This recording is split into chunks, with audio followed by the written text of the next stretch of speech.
Allez, aujourd'hui, je vais vous montrer un peu comment j'installe l'eau dans ce van que je vais bientôt avoir fini et bientôt mettre en vente. Donc l'idée ici, c'était de faire quelque chose d'assez simple, puisqu'on n'est pas non plus sur l'aménagement le plus haut budget et on n'est pas sur un aménagement qui est homologué. Donc ce que je fais souvent dans ce cas-là, c'est que je vais réutiliser en fait un bol en inox que j'ai acheté exprès et je vais placer une bonde dessous. Ça permet d'avoir un évier qui a la bonne taille parce que c'est très difficile de trouver des éviers qui ne sont pas trop grands. Et du coup, comme il y a un grand choix dans la possibilité de trouver des différentes tailles de bols en inox, et ben c'est beaucoup plus facile de trouver le bon évier qui ira bien en fait dans le van, qui ira bien avec les bonnes dimensions. Donc je favorise ça. Il faut savoir que c'est aussi moins cher et puis que c'est assez sympa à faire finalement puisque ça va très vite. Vous voyez, il suffit de pré-percer, faire un trou à la largeur de la bonde et en fait là ce que je viens faire, c'est que j'avais pas fait le trou assez large, donc j'ai fait un trait et je suis venu finir de couper ça proprement à la scie sauteuse. Et après on aura juste à visser la bonde dedans pour avoir notre évacuation. Alors il faut faire attention, il y a un joint qui va dessous, un joint qui va dessus, le gros joint va dessous et le petit joint très fin va dessus. Ça évite d'avoir des fuites à l'intérieur du camion, c'est assez important quand même, ça préserve le bois et tout ça, donc faut faire gaffe avec l'eau. Le but c'est toujours tout bien serré, bien étanchéifié. Ici j'étais pas très content de la coupe, j'ai mis un petit coup de Dremel pour éviter qu'il y ait des petits bouts de métal qui rebiquent et qui viennent en fait empêcher l'étanchéité de se faire.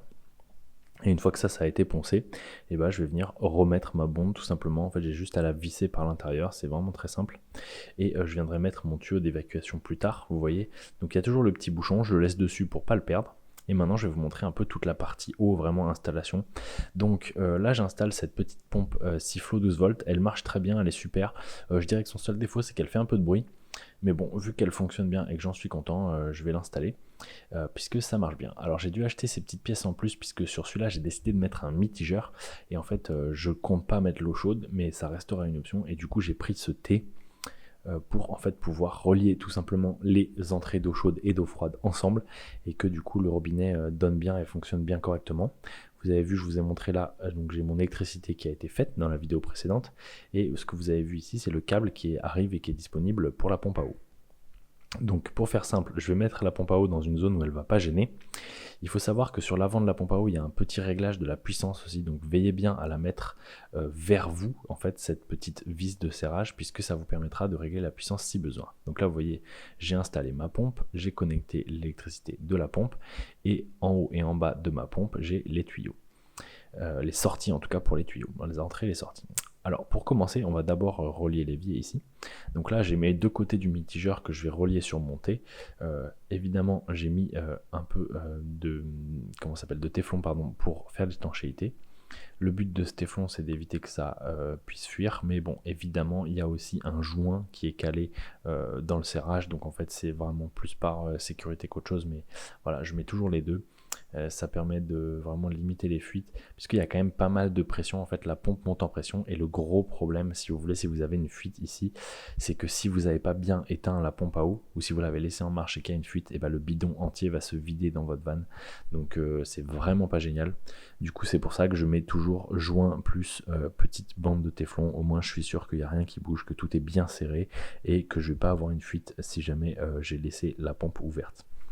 Donc ça étant dit, je vais en fait venir sur ce T, continuer mon petit boulot et mettre le joint à l'intérieur, puis venir en fait serrer cet embout qui permet de transférer tout ça dans le tuyau qui va rejoindre la pompe.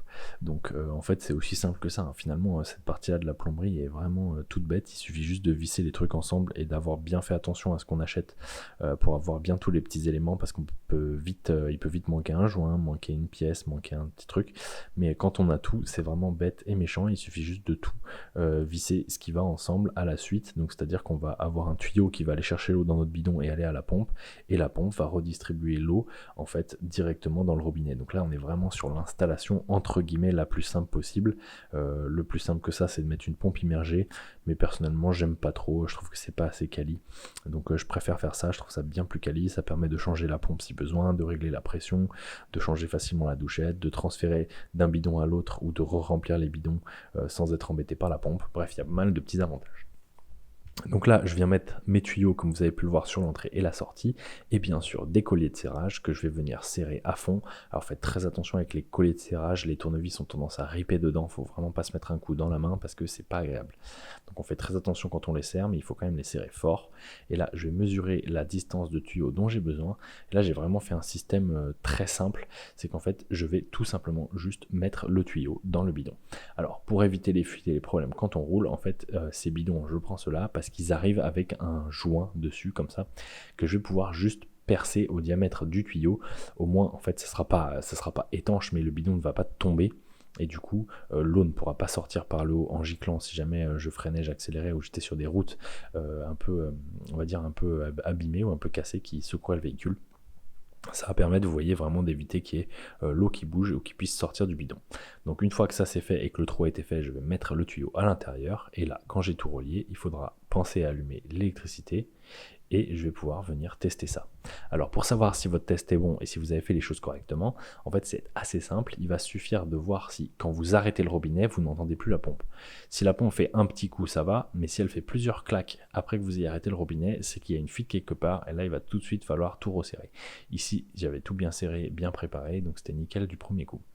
Et j'étais très content de ce petit en fait mitigeur, je trouve ça finalement plus sympa que la douchette et plus facile pour se rincer les mains. Alors maintenant que ça a été fait, je vais pouvoir venir ramener mon évier. Alors vous remarquez que je mets l'évier tout à la fin, c'est pour vraiment avoir accès à tout plus facilement parce qu'ensuite je viendrai le coller. Et du coup si je le collais au début, ça serait assez casse-pied d'avoir accès à tous les câbles et toutes les choses que j'ai besoin de serrer. Donc ici exactement même processus, je vais mettre un petit tuyau de sortie avec un collier de serrage et là je vais pouvoir mettre ce tuyau dans le bidon qui va récupérer les eaux grises.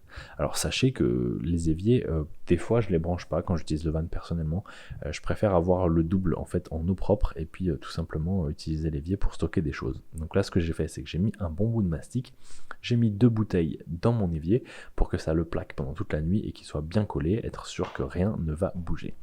Donc voilà, si vous avez des questions ou que vous voulez des schémas plus avancés, je vous laisse rejoindre ma formation, elle est en promo en ce moment, et sinon je vous dis à bientôt dans une prochaine vidéo.